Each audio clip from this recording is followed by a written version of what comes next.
So let's talk about pinch collars. This is not for every client, but we need to talk about this item because this is something that is very controversial. In actuality, the pinch collar is the safest collar on the market. The reason I don't use these on every single dog that we do is specifically because we have to deal with the public on not being intelligent about what these do, and people think these are really mean. It looks like a medieval torture device, and I get that. It does look pretty nasty, but you have to understand how it works. A pinch collar actually works on the premise of a bed of nails. If you lay on 6 nails, it's going to hurt really bad because they're so far apart. But if you lay on 6,000, it doesn't hurt at all because they're so close together.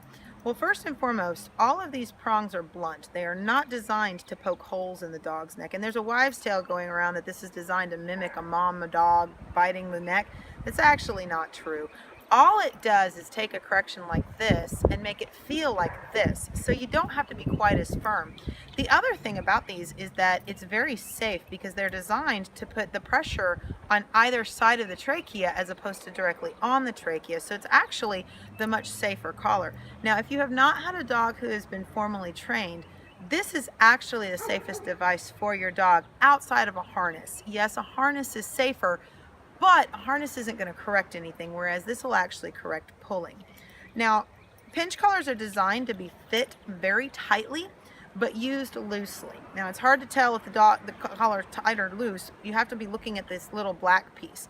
This black piece, if it's tight, this V is going to be coming up. A loose collar, it's going to be flat against the dog's neck. As far as fit, you should be able to get 3, maybe 4 fingers under it. Any more than that and it's too loose. Now, as far as correcting is concerned, we do the same thing that we do on a standard training collar. When we correct, it's just going to be a real quick snap release, just like that. In certain dogs' cases, you can actually lighten up on them because we put them in a pinch collar.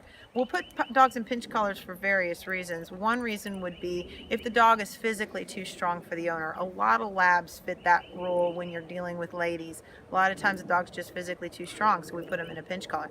Another reason why we will put a dog in a pinch collar is if the dog already has a throat injury. Again, this is one of the safest collars on the market, and because it gets the pressure off the trachea, you're a lot less likely to hurt a dog with one of these. In fact, other than leaving it on with a dog tied, or a dog having it on all the time and gains 20 pounds, you really can't hurt a dog with one of these, and that's the beauty of it.